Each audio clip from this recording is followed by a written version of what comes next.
सतगुरु के दरबार में छाई है अजब बहार। क्यों ना हम खुशी मनाएगी, प्रगट दिन साज ये आया है, प्रगट दिन साज ये आया है। श्री सतगुरु जी के रूप में परमात्मा चल कर आया है, परमात्मा चल कर आया है। आगे है कितने सुंदर लगते श्री नित्य जी महाराज। ओ मेरे सतगुरु के दरबार में छाई है अजब बहार। ओ मेरे सतगुरु के दरबार में छाई। सब गारे मंगलाचार। ओ मेरे सतगुरु के दरबार में छाई है अजब बहार। हर प्रेमी है झूम रहा, क्या समा सुहाना आया है, क्या समा सुहाना आया है। देखो हर प्रेमी है झूम रहा, क्या समा सुहाना आया है, क्या समा सुहाना आया है। खोला खोला मुबारक जो सतगुरु ने कर्म कमाया है, सतगुरु ने कर्म कमाया है। सब प्रेमी रल मिलके बोलो, मिलकर बोलो सतगुरु की जय जयकार। ओ मेरे सतगुरु के दरबार में छाई है अजब बहार। ओ मेरे सतगुरु जी के द्वार पे शुभ दिन आया, सब गारे मंगलाचार। ओ मेरे सतगुरु के दरबार में छाई है अजब बहार। ओ मेरे सतगुरु के दरबार में छाई है अजब बहार। और श्री सतगुरु जी की कृपा से ये कई लाख बधाई है, और सबको लाख बधाई है। सतगुरु की बारंबार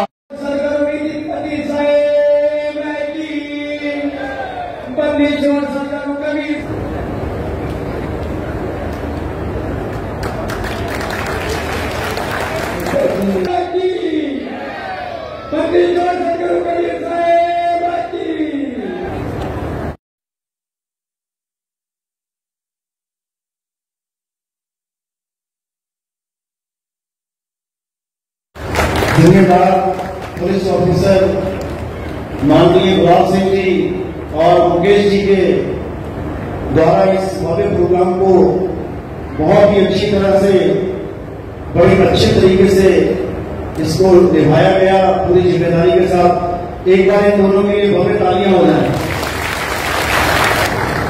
और मैं चाहूंगा कि हमारे जितने भी देश के सेवक हैं, चाहे वो पुलिस में है, चाहे वो फौज में है, हमने इन लोगों की सेवा करनी है। कैसे कर सकते हैं? अन्नदान करके। पता लगे कि किसी फौजी की कोई एक्सीडेंट हो गया, कोई फौज में लड़ाई में घायल हो गया, तो हमने ज्यादा से ज्यादा उन लोगों की सेवा करनी है। हमारे माँ बाप जो इस शरीर को छोड़ के जाने वाले हैं, इस शरीर को जलाना नहीं है। साहिब बंदगी सतनाम। तो सबसे पहले पूरे ब्रह्मांड के अनंत कोट जीवों को आज का दिन बहुत बहुत मुबारक हो, क्योंकि आज ही के दिन बंदी छोड़ सतगुरु कबीर साहब हम जीवों के लिए इस काल के लोक में, इस मृत्यु लोक में, इस मृत्यु मंडल में, काशी में लहर तारा वहां पर एक कमल के फूल के ऊपर एक बालक के रूप में प्रकट हुए। लहरतारा झील में जब वो प्रकट हुए तब वहां से नीरू और नीमा एक दंपति का जोड़ा वहां से गुजर रहा था। मुसलमान थे, कोई औलाद नहीं थी।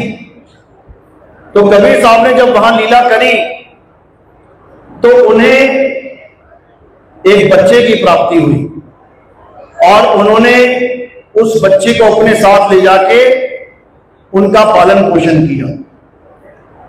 वही बंदी छोड़ कबीर साहब ये नहीं कि एक ही बार प्रकट हुए, बार बार प्रकट होते हैं, बार बार। किसके लिए? हम जीवों के लिए प्रकट होते हैं, हमें समझाने के लिए प्रकट होते हैं कि ये काल का लोक है मेरे भाई, यहां पता नहीं काल कब अपनी चाल चल दे, तुम्हारे हाथ पल्ले कुछ नहीं रह जाएगा। अब इस माया की दौड़ से आगे बढ़ो और जन्म मरण का चक्कर खत्म करने का सोचो, नहीं तो बार बार जन्मना, बार बार मरना, इसी चक्की में पिसते चले जाओगे। तो आज वो शुभ दिन है जब कुल के मालिक अपनी लीला करने के लिए काशी में कमल के ऊपर प्रकट हुए। तो उन्हीं को याद करते हुए एक भरपूर जयकारा लगाना है और फिर सत्संग शुरू करेंगे। बोलिए परमपिता परमात्मा की, सद्गुरु बंदी छोड़ कबीर साहेब की, सभी संतों की, सभी भक्तों की, इस गांव नगर बस्ती की, आज के आनंद की, सत्य सनातन धर्म की, साहेब बंदी सना। तो आज वो शुभ दिन आया है जिसे संतों की भाषा में सद्गुरु बंदी छोड़ कबीर प्रगट दिवस कहा जाता है। प्रगट दिवस, ये जन्म दिहाड़ा नहीं है, ये कबीर जयंती नहीं है, ये कबीर प्रगट दिवस है। क्योंकि पैदा होने में और प्रगट होने में जमीन आसमान का अंतर होता है। तो वही बंदी छोड़ इस संसार सागर में हमारे लिए प्रकट हुए, हमारे लिए एक इंसान का चोला धारण किया। नहीं तो उन्हें किसी इंसान के चोले की जरूरत नहीं है, उन्हें किसी शरीर की जरूरत नहीं है, वो बिना शरीर के ही पूर्ण है। लेकिन हम लोगों के लिए वो इस संसार सागर में एक गुरु के रूप में आते हैं। और जब वो गुरु के रूप में आए तो उन्होंने अपना धर्म यानी कि ज्ञान देना शुरू किया। और जब ज्ञान देना शुरू किया तो मात्र 5 साल की उम्र थी। जब 5 साल की उम्र में वो ज्ञान देने लगे तो बड़े बड़े पंडित, बड़े बड़े मौलवी उनके ज्ञान के आगे धराशायी हो गए। उनके सवालों का ना पंडितों के पास ना मौलवियों के पास कोई जवाब ही नहीं होता था। हार से बचने के लिए वो एक तीर छोड़ते थे। क्या बोलते थे? अरे तेरा गुरु कौन है, ये ज्ञान कहां से लेके आया है। जब ये तीर चलाते थे तो कबीर साहब चुप हो जाते थे, क्योंकि उनका कोई गुरु था ही नहीं। तो बचने के लिए बस एक ही सवाल दागा जाता था, तेरा गुरु कौन है। तो कबीर साहब ने सोचा कि बात ऐसे नहीं बनेगी, अब मुझे गुरु धारण करना ही पड़ेगा।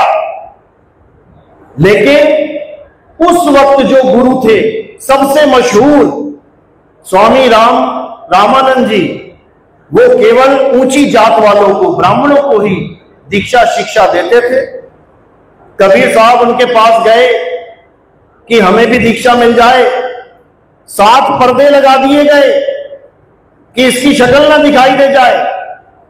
दीक्षा देनी तो बहुत दूर की बात है, और उनको बाहर से ही वापस कर दिया गया कि हम नीच जात वालों को दीक्षा नहीं देते।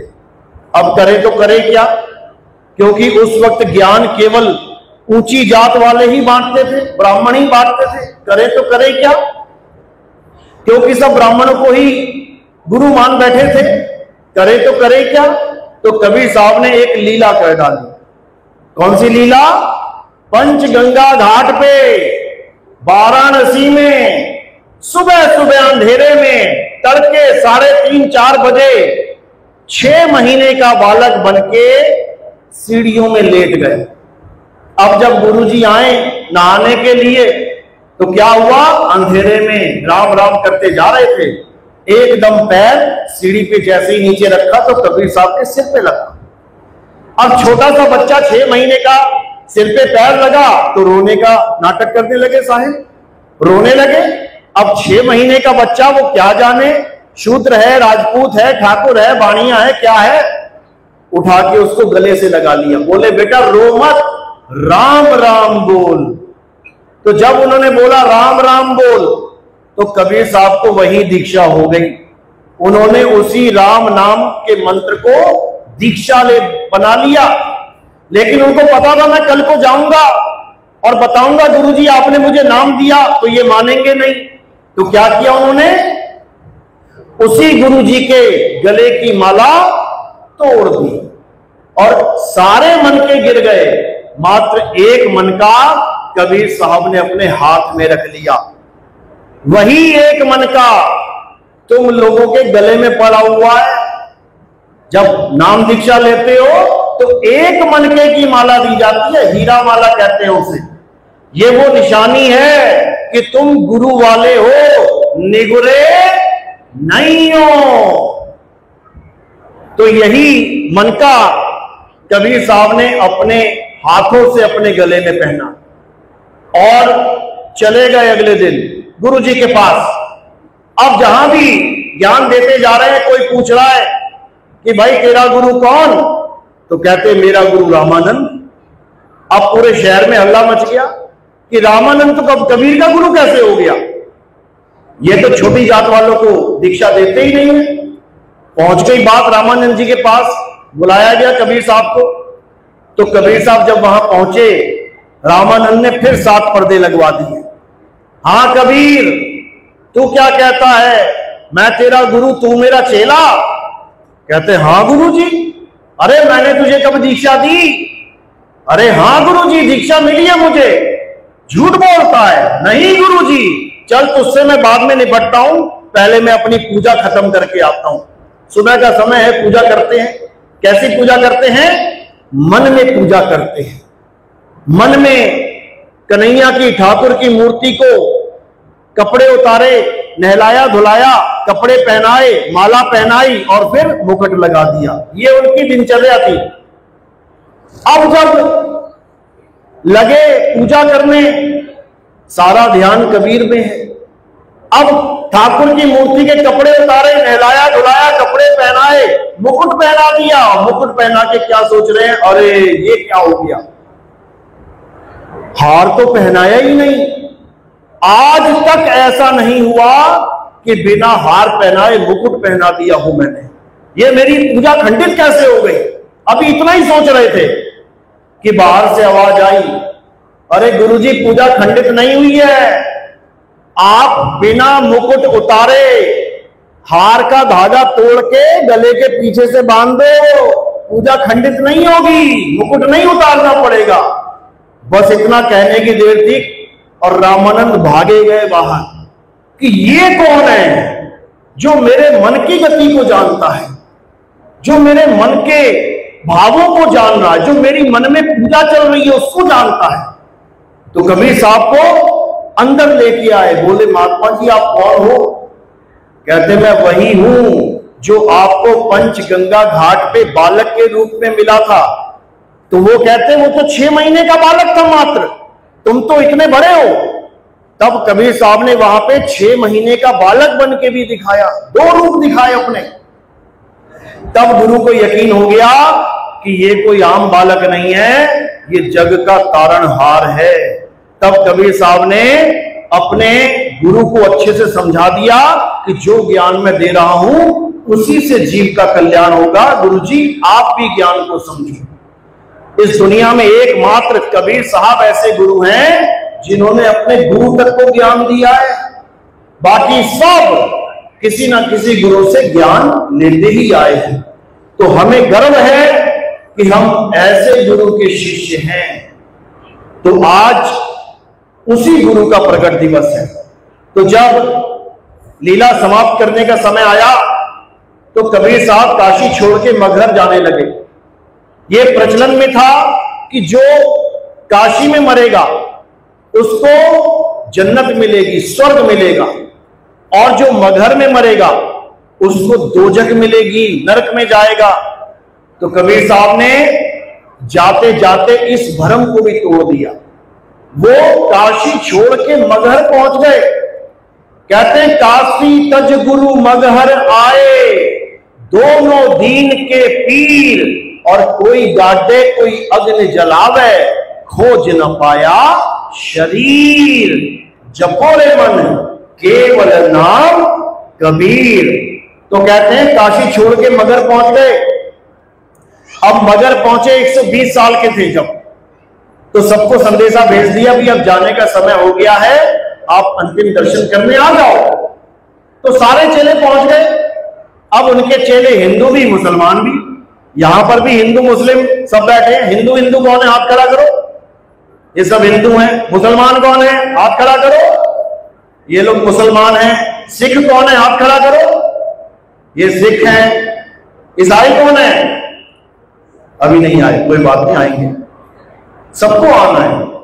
तो कहते हैं वहां पर हिंदू और मुस्लिम यानी राजा बघेल और बिजली खान पठान अपने 60,000 सैनिकों के साथ आए कि गुरुजी शरीर छोड़ेंगे तो इनको हिंदू रीति रिवाज से हम जलाएंगे।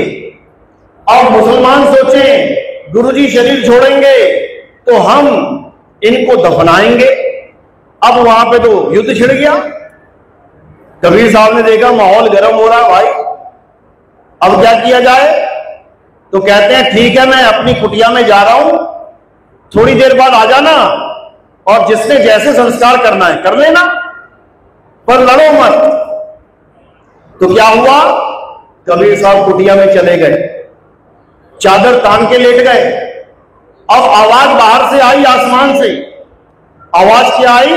खोलो पर्दा, है नहीं मुर्दा, मिथ्या युद्ध कर डाला, ए मूर्ख नादाना, तुमने हमें नहीं पहचाना।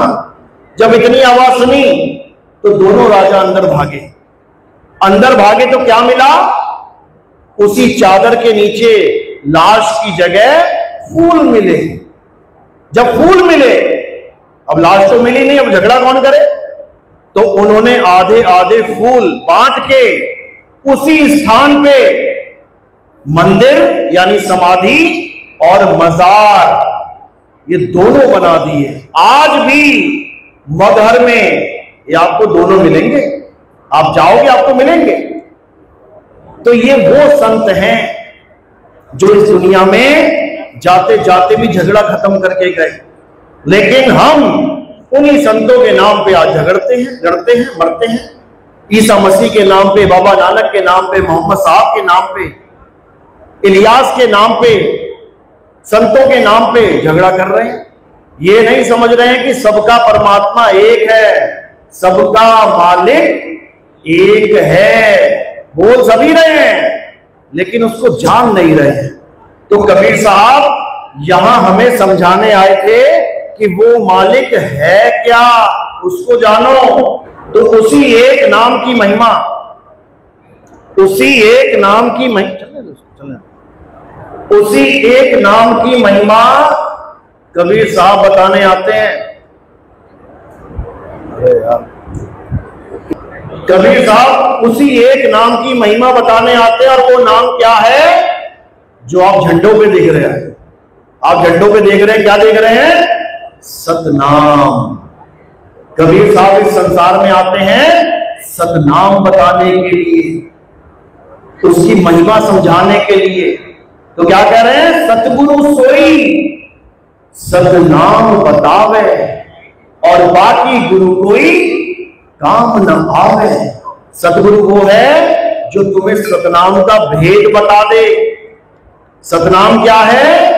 सच्चा नाम, परम पिता परमात्मा का सच्चा नाम बताने के लिए कबीर साहब इस संसार में आते हैं। वो कोई राम नाम या वो कोई अल्लाह नाम या वो कोई और भगवानों का नाम जपवाने नहीं आते। लोगों ने अज्ञानता में कबीर साहब को भी वही नाम का पुजारी बना दिया कि राम नाम की लूट है, लूट सके तो लूट और अंतकाल पछताएगा जब प्राण जाएंगे छूट। कहते हैं देखो कबीर साहब कह रहे राम नाम जपना है, बिल्कुल नहीं। कबीर साहब उस राम की बात कर रहे हैं जो राम सबके अंदर रमा हुआ है, जो तुझ में है, मुझ में है, जो सब में विराजमान है। और उस राम का नाम क्या है? आत्म राम। वो आत्म राम है और उस आत्म राम के ज्ञान को आत्म ज्ञान कहते हैं। ना कि मंदिर मस्जिद में जाने की बात करते हैं कबीर साहब। ठीक है, अगर आप मंदिर मस्जिद जाते भी हो अच्छी बात है, क्योंकि कुछ नहीं से कुछ भला। बच्चा अनपढ़ है उससे लाख गुना अच्छा है कि दूसरी तीसरी पास कर ले, कम से कम अपना नाम लिखना तो आ जाएगा, अंगूठा छाप तो नहीं कहलाएगा। कम से कम जो दीवारों पे लिखा है, अखबार में लिखा है, पढ़ तो सकता है। खतरे का निशान साथ खतरा लिखा है, पढ़ तो सकता है। लेकिन डॉक्टर नहीं बन सकता, इंजीनियर नहीं बन सकता। दूसरी क्लास पढ़ के कोई सोचे मैं डॉक्टर बन जाऊं, नहीं बन सकता। उसके लिए क्या करना पड़ेगा? उसके लिए पहली दूसरी तीसरी छोड़ के आगे की पढ़ाई पढ़नी पड़ेगी। तो हमारे मंदिर मस्जिद गुरुद्वारे चर्च ये हमारी प्राथमिक पाठशाला है। हमें भगवानों के बारे में, अल्लाह वाहिगुरु गॉड के बारे में इन्हीं मंदिर मस्जिद गुरुद्वारों में जाके पता लगता है। हमें खबर तो हो जाती है कि भगवान है, अल्लाह है, वाहिगुरु है, गॉड है, लेकिन यह समझ में नहीं आता कि वो है तो है कहां। सतगुरु हमें यह बताते हैं कि वो है कहां, उसको ढूंढो, जपो नहीं, जपना नहीं है, ढूंढना है। वो तभी मिलेगा। कहते परमात्मा मिल जाए बस काम बन जाए। अरे मिल जाए तो पहले ढूंढो तो सही। खोया हुआ सामान मिलेगा तो तब, ढूंढो तो सही। लेकिन अज्ञानतावश कोई ढूंढ रहा नहीं है और केवल जपने में लग गए। अरे पर्स खो गया तो पर्स जपना पड़ेगा क्या? अंगूठी खो गई तो अंगूठी जपना पड़ेगा क्या? हार खो गया तो हार जपोगे क्या? बिल्कुल नहीं। क्या करना है? भेदी गुरु से ज्ञान प्राप्त करके ये भेद प्राप्त करना है कि मेरी अंगूठी, मेरा हार, मेरा पर्स कहां पड़ा है। वो तुम्हें याद दिलवाएगा कि बेटा तू इस गली से आया था, इसी गली में जाके ढूंढ, बस वहीं मिलेगा। तो साहिब कहते हैं आए हो तुम कहां से और जाना तुम्हें कहां है, इतना बस विचार लो, हो गया भजन, मन की तरंग मार लो, हो गया भजन, आदत बुरी सुधार लो, हो गया भजन। बस तुम्हें इतना सा याद कराने की देर है कि तुम इस भव सागर में आए कहां से हो। वस्तु वही है, वही पड़ी है, उस वस्तु का ज्ञान करना है। कबीर साहब कहते हैं वस्तु कहीं और ढूंढे कहीं, कैसे लागे हाथ और गुप्त वस्तु तब मिले, भेदी लीजे साथ, भेदी लीना साथ में, अरे दीनी वस्तु लखाए और कोटि जन्म का पंथ था, पल में पहुंचा जाए। कहते हैं भेदी गुरु मिल गया, अब पक्का वस्तु मिल जाएगी। लेकिन भेदी गुरु होना चाहिए, जपी तपी सन्यासी नहीं कि कोई कहे ये मंत्र जप लो, वो मंत्र जप लो। मंत्र जप जप के 84 में चले गए ऋषि मुनि, समझ लो। इसीलिए कबीर साहब ने कहा, ना मैं जप में, ना मैं तप में, ना एकांत निवास में, अरे वो कहां ढूंढे रे बंदे, मैं तो तेरे पास में। अरे खोजी होए, खोजी यानी ढूंढने वाला, जपी नहीं कि राधा राधा जप लो, राम राम जप लो, अल्लाह अल्लाह जप लो, वाहिगुरु वाहिगुरु जप लो, गॉड गॉड जप लो। कुछ नहीं जपना है, ढूंढना है। खोजी होए तुरंत मिल जाऊं एक पल की तलाश में, और कहे कबीर सुनो भाई साधो, मैं तो हूं विश्वास में।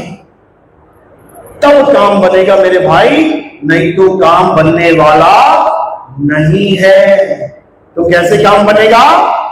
जब हमें शब्द भेदी गुरु मिलेगा, शब्द जपाने वाला गुरु नहीं, शब्द की महिमा गाने वाला गुरु मिलेगा, शब्द का सत्य स्वरूप लखाने वाला गुरु मिलेगा, तब काम बनेगा।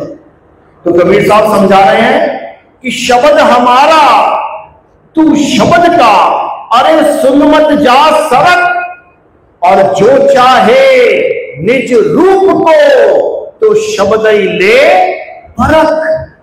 कहते हैं अगर तू अपने निज स्वरूप को प्राप्त करना चाहता है तो ऐसा गुरु धारण कर ले जो तुझे शब्द का भेद समझा दे, यानी तेरे ही सत्य स्वरूप का भेद तुझे बता दे, तब तेरा कल्याण होगा, नहीं तो नहीं होगा।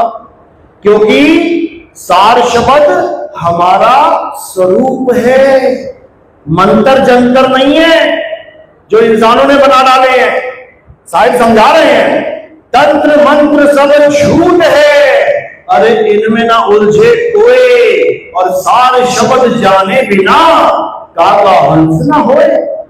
कहते हैं सार शब्द यानी तुम्हारा सत्य स्वरूप जाने बिना तुम्हारा ये जन्म मरण का रोग कटने वाला नहीं है। चाहे तुम किसी बाबा के पास चले जाना, चाहे उसके लाखों करोड़ों शिष्य क्यों ना हो, अगर उससे तुम्हें कोई मंत्र जंतर पकड़ा दिया तो मेरे भाई मुक्ति होने वाली नहीं है। इसीलिए साहिब समझा रहे हैं एक नाम को जान के, अरे दूजा दे बहा, चंचल से निहिचल भया, और नहीं आवे नहीं जा। कहते हैं एक नाम को जान के, कौन से नाम को? सत्य नाम को। एक नाम को जान के दूजा दे बहा।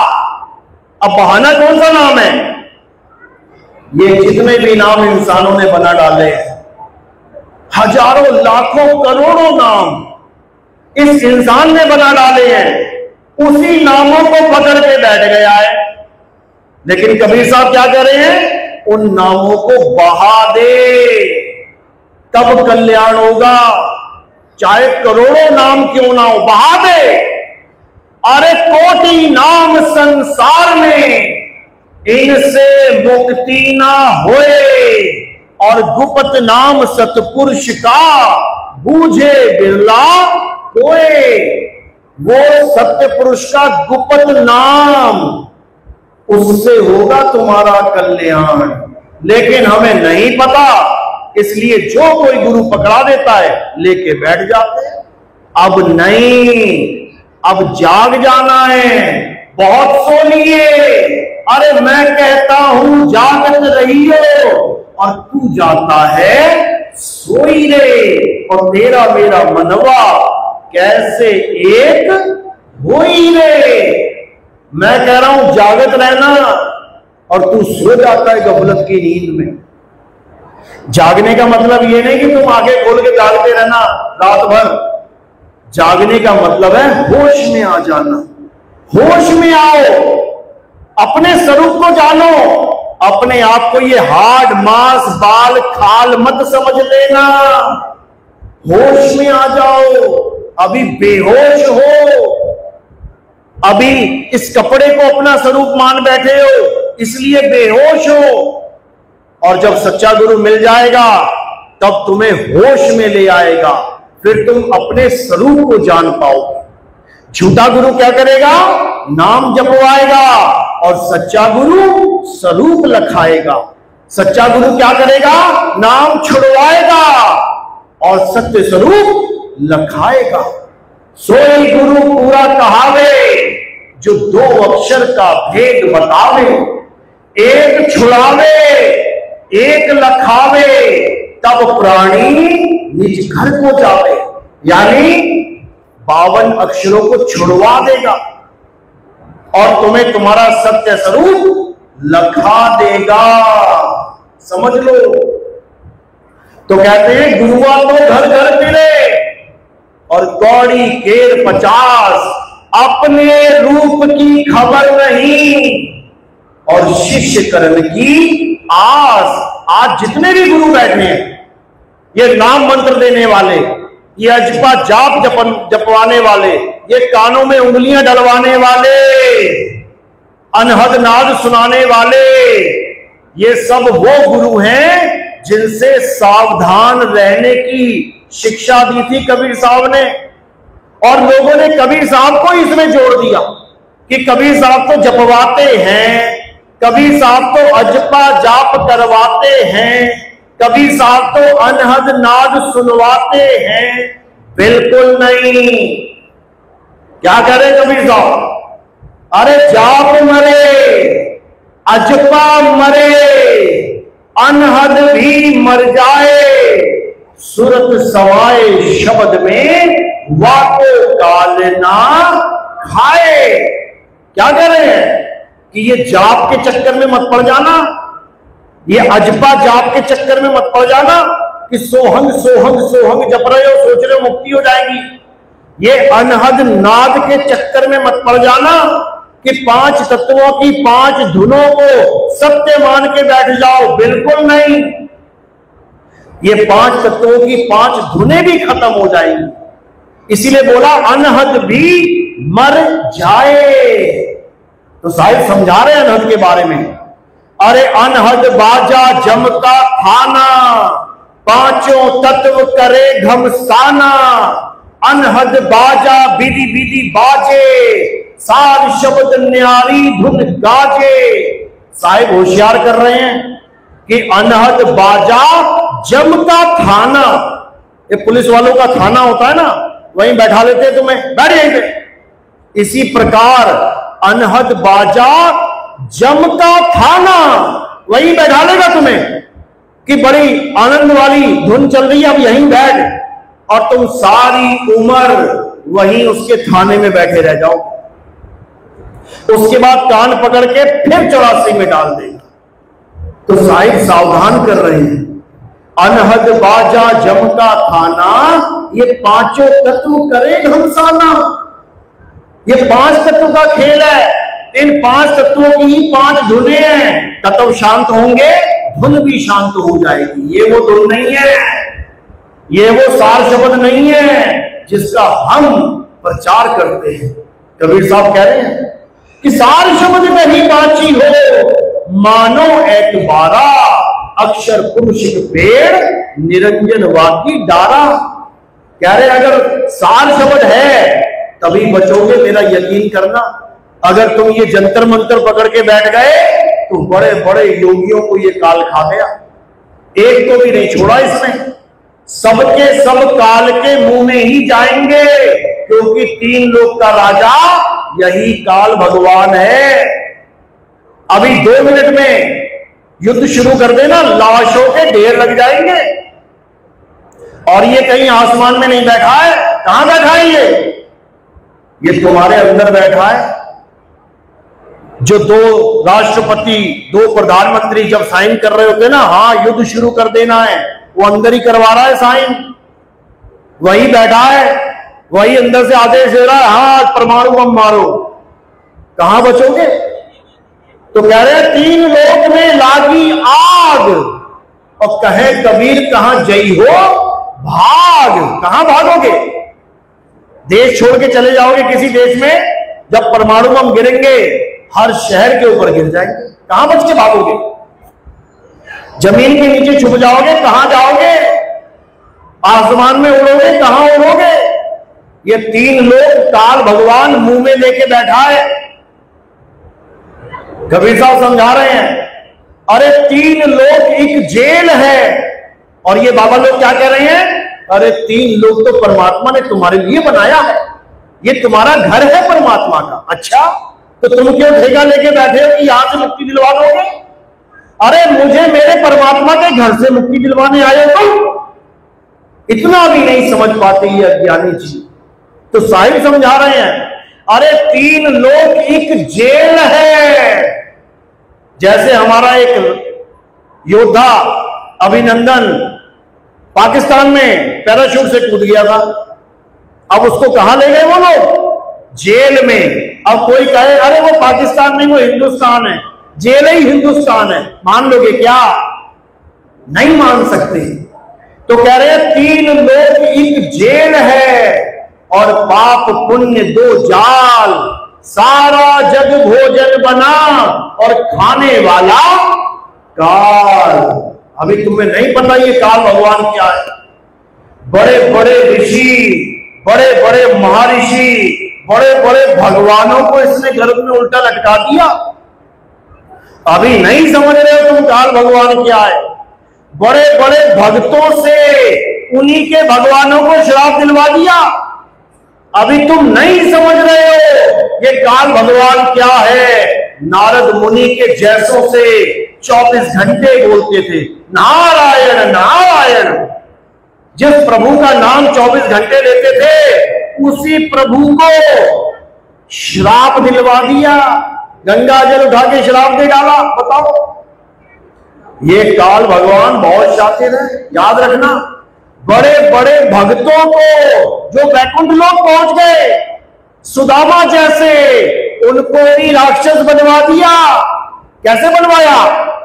राधा के अंदर बैठ के शराब दे दिया। तो राधा ने शराब दे दिया उसको। राधा ने शराब दिया था क्या? किसने दिया? मन ने। बस इतना समझ लेना। नारद मुनि ने शराब दिया था क्या? नारद तो शराब दे ही नहीं सकता। किसने शराब दिया? मन ने। यही मन काल भगवान है। कबीर साहब समझा रहे हैं, साधो निरंजन जाल पसारा, स्वर्ग पताल अरे रचियो महिमंडल। ये 3 लोग विस्तारा, साधो निरंजन जाल पसारा। इसी निरंजन ने ऐसा जाल बन दिया है, अब निकल नहीं सकता ये चीज। कैसे निकलेगा? जब सतगुरु बंदी छोड़ कबीर साहब के इस मूल ज्ञान को अपने जीवन में धारण कर लेगा, 100% निकलेगा। तो साहिब समझा रहे हैं, अरे बचना चाहो काल जाल से तो चीनो शब्द हमारा, और कहे कबीर अमर कर राखूं जो निज होए हमारा। कहते जो मेरा हो गया, मेरा हो गया मतलब हमारे बताए शब्द पे दृढ़ हो गया, उसका काल बाल बांका नहीं कर सकता। कहते हैं सार शब्द आए जही विधि हाथा, तेही विधि काल नवावे माथा। कहते तेरे सिर के तेरे आगे सिर झुका देगा वो, और तुमने क्या करना है? उसके सिर के ऊपर चढ़ जाना है। ये रामपाल जी वाला काल नहीं है कि आएगा भागा भागा और तुम ओम सोम करोगे और हो जाएगा काम। इससे कुछ नहीं होगा।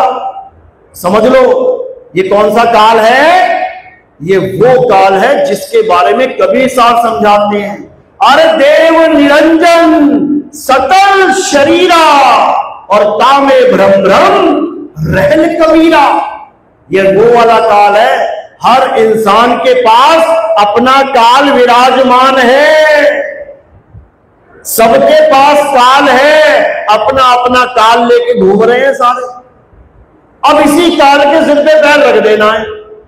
अरे काल के सिर पे पांव दे, सतगुरु के उपदेश और साहिब बाह पकड़ के ले चले अपने देश। अब ये काल भगवान जो सारे संसार को अपने मुंह में रखता है, ये तुम्हारा बाल बांका नहीं कर सकता, याद रखना।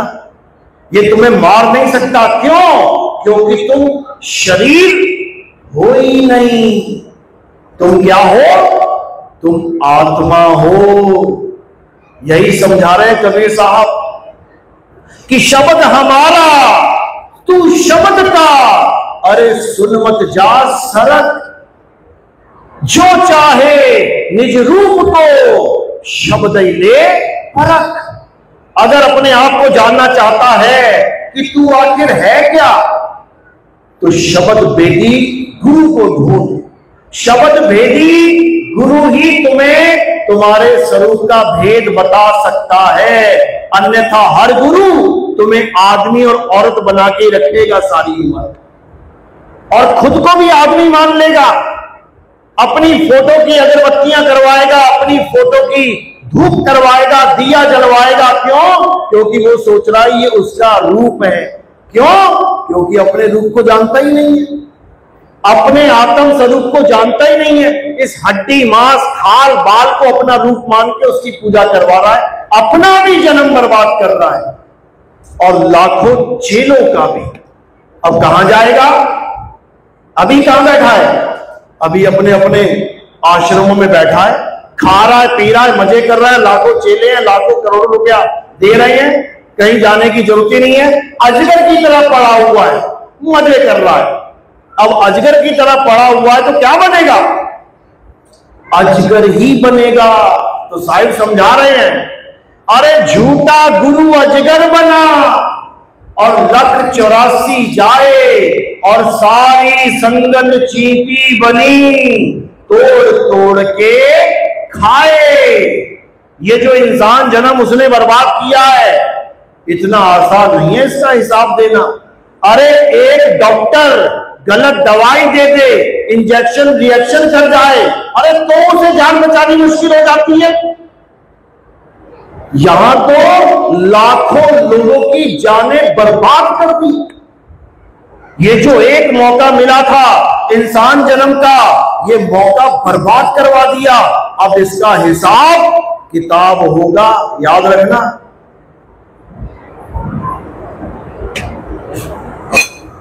इसीलिए कबीर साहब बार बार समझाते हैं कि भाई गुरु करो जान के, पानी पियो छान के। ये तब बोलते थे 600 साल पहले। अब क्या है? अब गुरु ही गुरु है दुनिया भर के। यूट्यूब खोलो, 1 गुरु, 2 गुरु, 4 गुरु, 10 गुरु, 100 गुरु है। चेले छोटे, चेले कम पड़ गए, गुरु इतने हो गए। टीवी खोलो, दे गुरु पे गुरु, दे गुरु पे गुरु। तो कबीर साहब कह रहे हैं, अरे गुरु करो छान के और पानी पियो जान के। आज पानी पानी में फर्क नहीं है।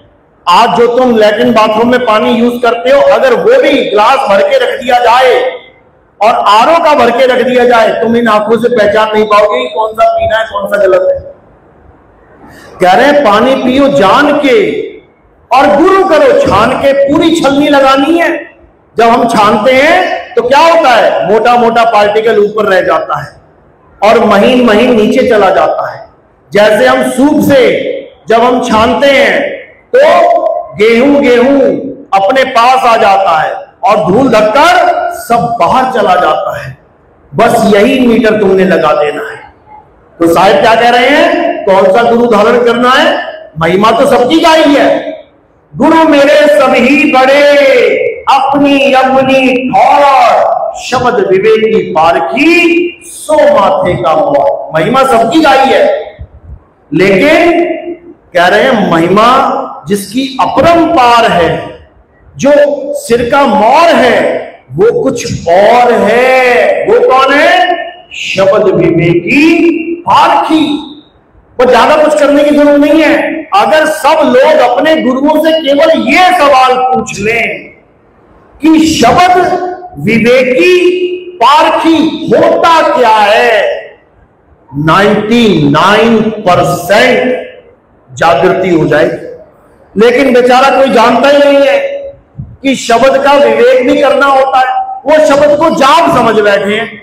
गुरु ने दे दिया, जपले ओम ओम, ले लिया ओम ओम। गुरु ने कहा जपले राम राम, ले लिया राम राम।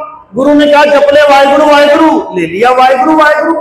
गुरु ने कहा जपले अल्लाह अल्लाह, ले लिया अल्लाह अल्लाह। यानी विवेक नहीं लगाया कि जो नाम मुझे मिल रहा है वो असली नाम है भी या नहीं, उससे मेरा कल्याण होगा भी या नहीं। समझो। तो इसलिए कबीर साहब दोनों नामों का भेद समझा रहे हैं कि कौन सा नाम असली, कौन सा नकली। पहले नकली को समझ लेते हैं। नकली का मतलब होता है मैन मेड, प्राकृतिक नहीं है वो। जैसे कोई झरना है, एक झरना प्राकृतिक है और एक आदमी ने बना दिया। जो आदमी ने बनाया है, तुम वहां जाओगे पता है क्या कहोगे, अरे बनाया हुआ लग रहा है ये प्राकृतिक नहीं है, मजा नहीं आया यहां पे। एक है प्राकृतिक और एक है बनावटी। तो नाम भी दो हैं, एक है प्राकृतिक यानी अपने से है, और एक है बनाया हुआ। किसने बनाया? इंसानों ने बनाया। किससे बनाया? अक्षरों से बनाया। समझो, अक्षर कैसे बने? जीभ से बनाए, होठ से बनाए, कंठ से बनाए। तो कबीर साहब समझा रहे हैं कि 52 अक्षर जीभ आधारा, आदि अक्षर जीभ से न्यारा। समझा दिया मालिक ने कि दोनों का विवेक कर लो। शब्द विवेकी पारखी यही विवेक देता है। एक मैनमेड नाम और एक परमात्मा का स्वयं से सिद्ध नाम। तो क्या कह रहे हैं? 52 अक्षर जीभ आधारा। आज अगर जीभ काट दी जाए सबकी तो सारे नाम खत्म। कौन बोलेगा नाम? ये सारे नाम जीभ से ही बोले जा रहे हैं।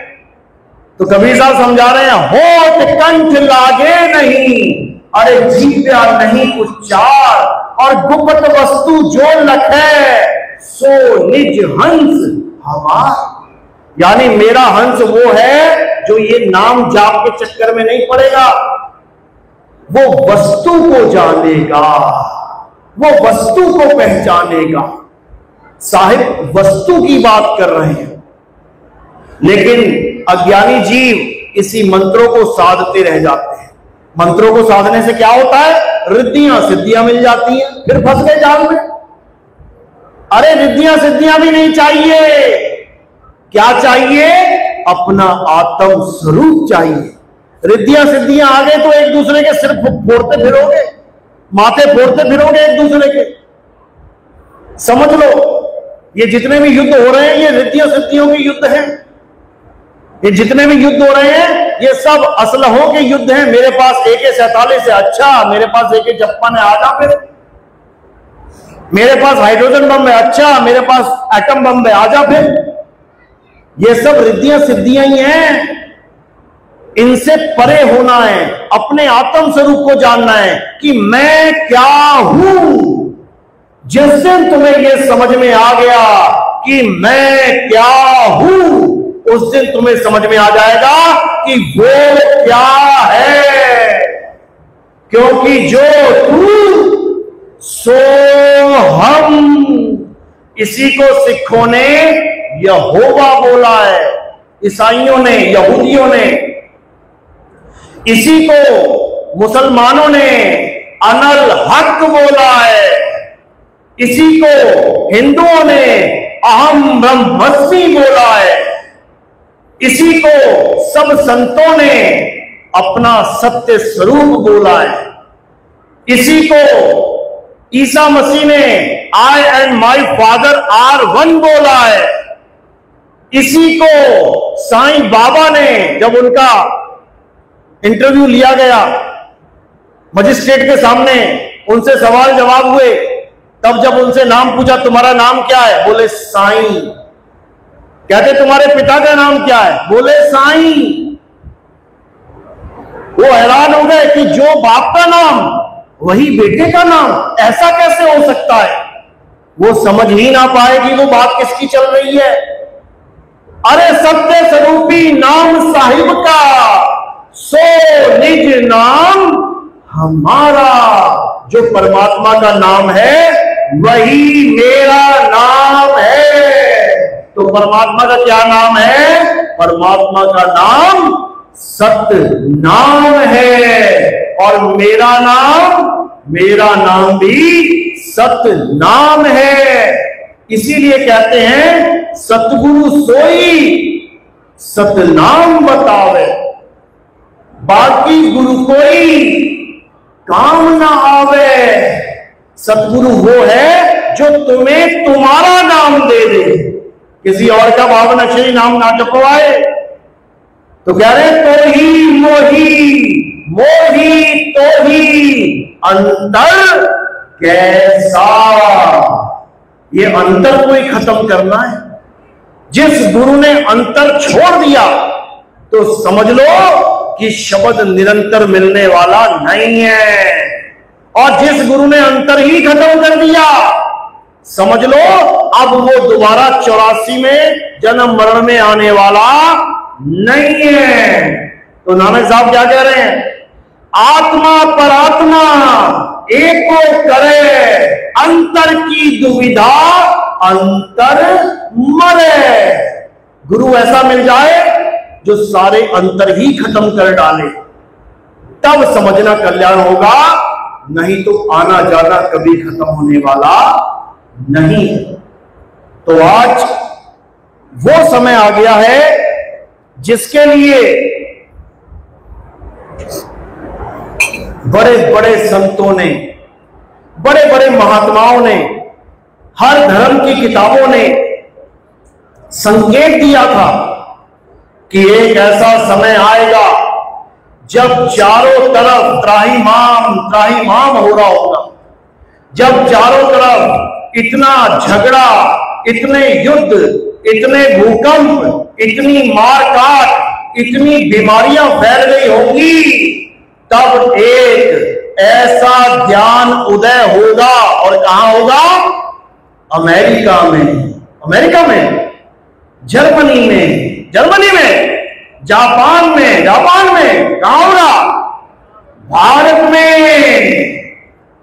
में ऐसा ज्ञान उदय होगा कि सारा संसार उस ज्ञान के आगे नतमस्तक हो जाएगा। ये हर ग्रंथ में बोला गया है। मुसलमानों के ग्रंथ में, हदीसों में इसका जिक्र है। क्या बोला गया कि मोहम्मद साहब जब मक्का मदीना की सरजमी पे खड़े होते थे, वहां खड़े होकर भारत की यानी हिंदुस्तान की तरफ, मशरक यानी पूरब दिशा की तरफ खड़े होकर निहारते रहते थे। और जब कोई उनसे पूछता था कि साहेब आप पूरब दिशा की तरफ देखते रहते हो, आखिर ऐसा क्या है वहां पे? तब वो क्या कहते थे कि मुझे पूरब दिशा से एक खुशबू आती है, अमन की खुशबू आती है, चैन की खुशबू आती है, प्रेम की खुशबू आती है। हो ना हो गजवाए हिंद वहीं से शुरू होगा। ये गजवाए हिंद क्या है? लोग नफरत करते हैं गजवाए हिंद सुनने से। हिंदू कहते हैं ये पूरा हिंदुस्तान मुसलमान बना देंगे ये लोग गजवाए हिंद करके। अरे तुम्हें गजवाए हिंद का मतलब ही नहीं पता। और जो मुसलमान ये सोचते हैं कि गजवाए हिंद का मतलब है कि हिंदुस्तान को इस्लामिक स्टेट बना देंगे, ये भी उनका भ्रम है। जो सच्चा मुसलमान है, जो ज्ञानी मुसलमान है, वो अच्छे से जानता है हदीस में क्या लिखा है। उसमें यह लिखा है कि कलयुग में सतयुग लाने वाला हिंदुस्तान में ही आएगा। यही बाइबल में लिखा है कि इस बार ईसा मसीह पश्चिम में नहीं आएंगे, इस बार कहां आएंगे? पूरब से पश्चिम की तरफ आएंगे। और वो कौन होंगे? बिल्कुल क्लियर लफ्जों में लिखा हुआ है, जिसको हम कहते हैं न्यायाधीश, जज लिखा है वहां पे कि वो जज बन के आएंगे, न्यायाधीश बन के आएंगे। न्यायाधीश क्या करता है? सत्य और असत्य का फैसला करता है। यही कबीर साहब ने कबीर सागर में बोला कि एक समय ऐसा आएगा धर्मदास, जब इस दुनिया में काल के 12 पंथ चल रहे होंगे, जीवों को बचने का रास्ता नहीं मिल रहा होगा, तब हम स्वयं चल के आएंगे और इस काल के 12 पंथों को, सभी दुनिया के पंथों को एक कर देंगे। यह पहले से लिखा जा चुका है, 600 साल पहले। तो साहिब ने समझाया, 12 पंथ काल फुरमाना, भूले जीव न जाए ठिकाना, 13वें पंथ हम ही चले आए, सब पंथ मेट के एक पंथ चलाए। कहते हैं ऐसा दिव्य ज्ञान देंगे कि सारे पंथ, जितने भी विवेकी हंस हैं, अपने आप इस झंडे के नीचे आते चले जाएंगे। किसी को बुलाने की जरूरत नहीं पड़ेगी। जो इस ज्ञान को सुनता चला जाएगा, ये ज्ञान उसके हृदय में उतरता चला जाएगा और जन्मों जन्मों से वो जिस चीज को ढूंढ रहा है वो समझ जाएगा कि यही है जिसे मैं आज तक ढूंढता रहा। यही गुरु ग्रंथ साहब में लिखा है कि आन 78 जान 97 और भी उठसी मर्द का चेला। हिंदुस्तान में लिखा है वहां पे कि हिंदुस्तान में एक मर्द का चेला, मर्द का चेला मतलब मर्द यानी परम पिता परमात्मा शब्द गुरु, और उसका चेला सुरता, नौतम सुरता की बात चल रही है कि एक ऐसा मर्द का चेला आएगा जो सबको मर्द से ही जोड़ देगा, शब्द गुरु का ज्ञान देगा, देही गुरु का ज्ञान नहीं देगा। बाबा नानक कह रहे हैं अपनी वाणी में, शब्द गुरु सुरत धुन चेला, यानी हर सुरत को वो उसके गुरु से जोड़ देगा, उसको मर्द का चेला बोला जाता है। यहूदियों के ग्रंथ में यह लिखा गया कि इलियास, जिसने हमें यह बताया कि वो परमात्मा क्या है, उसका नाम रखा गया यहोवा, यानी मैं वो हूं जो मैं हूं। यहोवा का मतलब क्या है? यहोवा, मैं वो हूं जो मैं हूं, यानी मेरा ज्ञान केवल वही बता सकता है जो जानता है कि मैं क्या हूं। किसी को भी पकड़ के नहीं ले आएगा ये यहोवा है, वो उस ज्ञान को जानता है कि यहोवा है क्या। यही इलियास कहते हैं दोबारा आएंगे और इस पूरे संसार को यहोवा का ज्ञान नहीं। यही महात्मा बुद्ध के ग्रंथ में लिखा गया कि एक महात्मा बुद्ध तो मैं हूं, मेरे जाने के हजारों साल बाद एक और बुद्धा आएगा। क्या नाम है उसका? मैत्रेय बुद्धा। नेट पे सर्च करोगे ना मैत्रेय बुद्धा, तुम्हें समझ में आएगा वो कौन है। He is the future Buddha. एक बुद्ध चले गए, 9वां अवतार चला गया, 10वां अवतार ही मैत्रेय बुद्धा है। यही हिंदुओं के धर्म में बताया गया कि 9 अवतार तो चले गए, अब कौन सा अवतार आएगा? कल्कि अवतार। कैसे आएगा? घोड़े पे बैठ के आएगा। क्या लेके आएगा? हाथ में तलवार लेके आएगा। अरे आज परमाणु युद्ध हो रहे हैं, घोड़ा और तलवार क्या करेगी? आम देश भी घोड़े और तलवार से नहीं लड़ते। आज किससे लड़ते हैं? टैंक से या AK-47 से या परमाणु बम से। ये घोड़े, ये तलवार, ये पुरानी बातें हो गई। तो कल्कि अवतार कौन सा घोड़ा कौन सी तलवार लेके आएगा भाई? बुद्धि के घोड़े और विवेक की तलवार लेके आएंगे कल्कि अवतार। अच्छे से समझ लो, इसी का जिक्र हर ग्रंथ में बोला गया।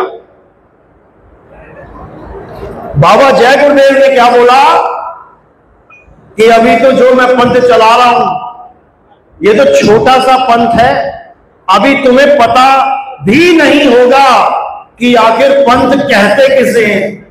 जब वो आएगा जिसका एक नाम, एक भाषा, एक झंडा होगा, तब तुम जान पाओगे पंथ कहते किसे हैं, प्रचार कहते किसे हैं। क्या बाबा जय गुरुदेव एक नाम देते थे? कितने नाम देते थे? 5। कौन कौन जय गुरुदेव वाले हाथ खड़ा करो। एक नाम देते थे 5। और किसकी महिमा गाते गए? उसका एक नाम होगा, एक भाषा होगी, एक झंडा होगा, उसकी महिमा गाते गए। बाबा जय गुरुदेव को जो नाम प्राप्त हुए थे, 5 धुनें कहां से आती थी? कान बंद करके अंदर से आती थी। लेकिन उन्होंने 1980 में अपनी पत्रिका में, अपने सत्संगों में क्या बोला कि आने वाला महात्मा जिसे ऊपर से आवाज आएगी वो फिर उसको बताएंगे, अंदर वाली आवाज को नहीं। वो फिर उसको बताएंगे, फिर तुम्हारा बेड़ा पार उसी नाम से होगा। इन 5 नामों से, बाबा जय गुरुदेव नाम से नहीं। इतना स्पष्ट बोलने वाला संत मैंने अपने जीवन में नहीं देखा, जो अपने जाने से पहले ये तक बोल गए कि कोई भी गुरु मेरे पंथ में इस गद्दी पे नहीं बैठेगा। एक भी चेले का नाम नहीं बोल के गए कि ये लाखों करोड़ों की संगत कौन संभालेगा। क्या किसी का नाम बोला उन्होंने? हाथ खड़े करो जय गुरुदेव वाले, किसी का नाम बोला? नहीं। लेकिन आज ये सारे उसी माल खजाने के पीछे गुरु बन के बैठे हैं। अगर बाबा जय गुरुदेव ये खजाना छोड़ के ना जाते, केवल एक झोपड़ी में रह के चले जाते, कोई बैठता गद्दी पे जाते। लेकिन लाखों करोड़ों का बड़ा आश्रम छोड़ गए, अरबों खरबों की जमीनें छोड़ गए, सब चाहते हैं गुरु गद्दी पे बैठ जाएं। लेकिन 1980 में उन्होंने साफ कह दिया था कि मेरे बाद कोई भी चेला गुरु बनने का काम यानी गलती ना करे। ये लिखा हुआ है। क्यों ना करे? क्योंकि अगर मेरी गद्दी पे कोई बैठ गया तो वो पक्का उसका विरोध करेगा जो आने वाले हैं। वो माया के वश आके उसका विरोध करेगा और फिर लाखों करोड़ों का इंसानों का बेड़ा गर्क हो जाएगा। क्योंकि अब 5 नाम से मुक्ति नहीं होगी, वो खेल खत्म हो गया है। अब आगे की पढ़ाई शुरू हो रही है, अब आगे का ज्ञान मिलने जा रहा है। और उसको 5 नाम का ज्ञान नहीं, उसको आत्म ज्ञान कहते हैं। जल में नींद प्यासी मोहे देखत आवे हासी, आत्म ज्ञान बिना नर भटके, कभी काबा कभी काशी। समझ लो। तो अब क्या करना है? अब कोई नाम जाप, अब कोई पत्थर पूजा, अब कोई मंत्र जंतर तंत्र, अब कोई परिक्रमा, अब कोई नदी नालों में स्नान नहीं करना है। नहाने के लिए कर सकते हो, मैल छुड़ानी है नदी में नहा लिए, कोई बात नहीं।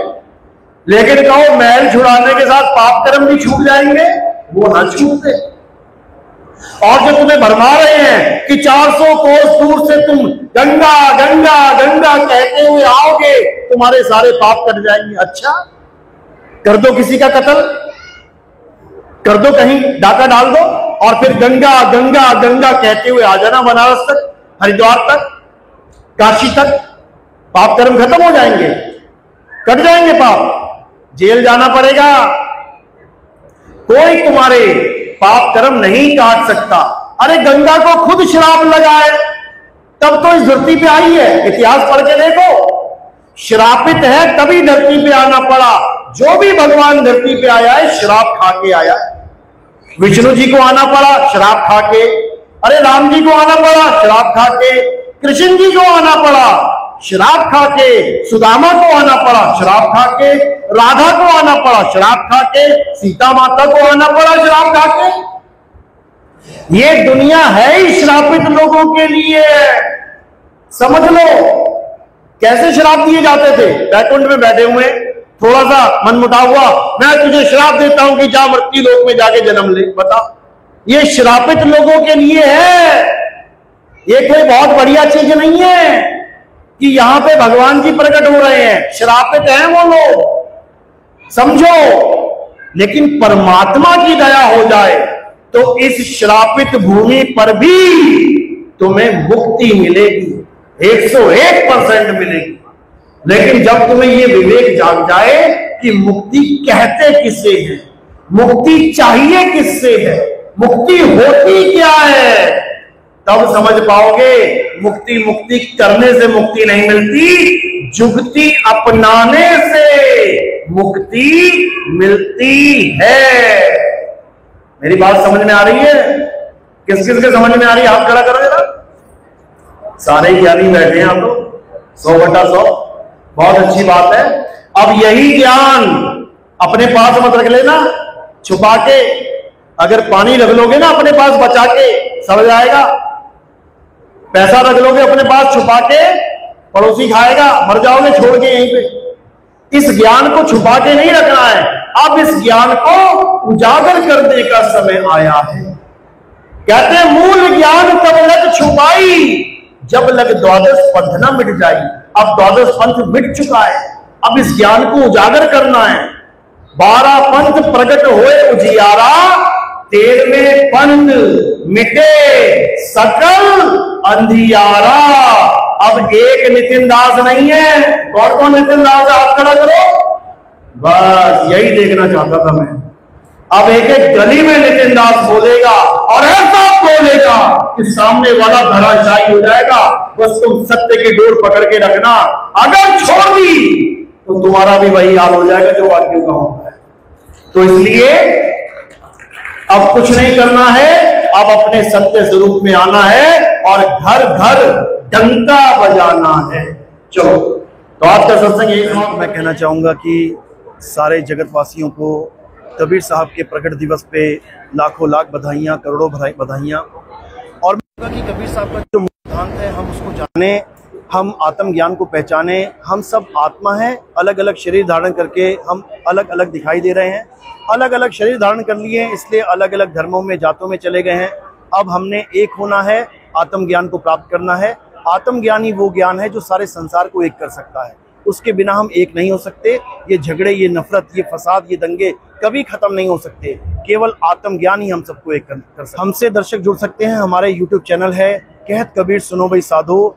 एक तो ये चैनल है और एक है कहत कबीर सुनो भाई साधो नितिन दास।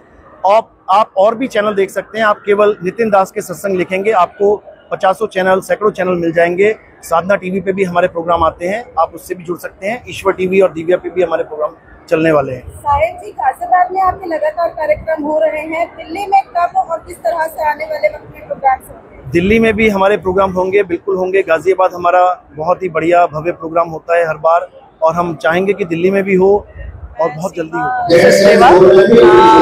रामपुरी गाजियाबाद से,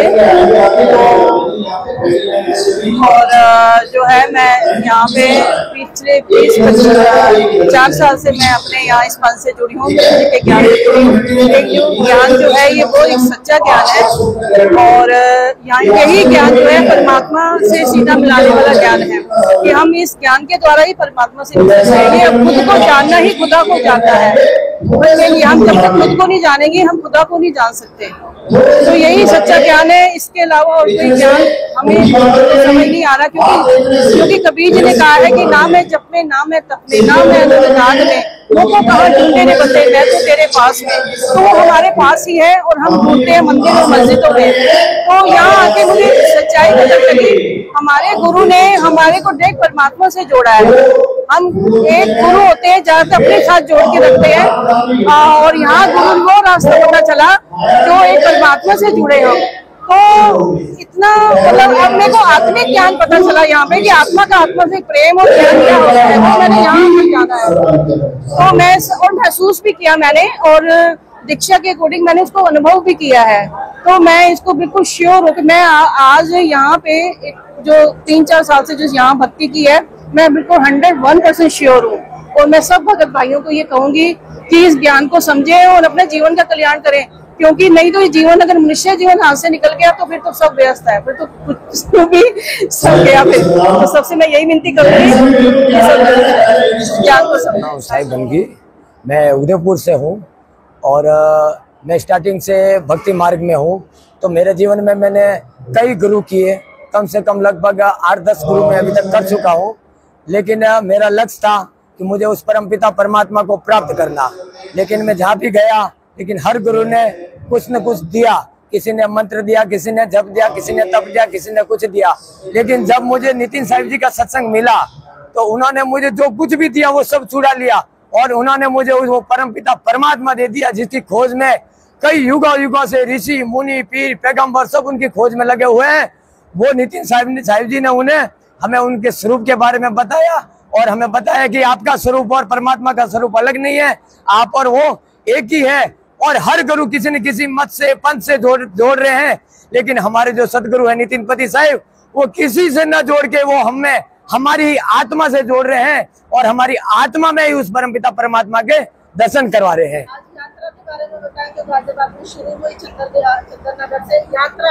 हाँ जी, यात्रा हमारी यहाँ से शुरू हुई आज चंदन नगर होके और कम से कम 5 किलोमीटर हमारी यात्रा चली और वहाँ से हम यात्रा निकाल के वापस हमारे यहाँ पे मंच तक आए और यहाँ पे आके हमने हमारा सत्संग प्रारंभ हुआ और भी सत्संग। और ये मेरे भाई हैं, ये हमारे कुलीग हैं। तो गुरु जी के सत्संग में हम आते रहते हैं, यहाँ पे जुड़ के आत्मा को अच्छी शांति मिलती है। हम इस दुनिया में आए हैं, हमें जाना कहाँ पर है हमें ये पता चलता है गुरु जी के शरण में आके। और एक सच्चे गुरु में हमें राह मिलती है कि हमें क्या करना है।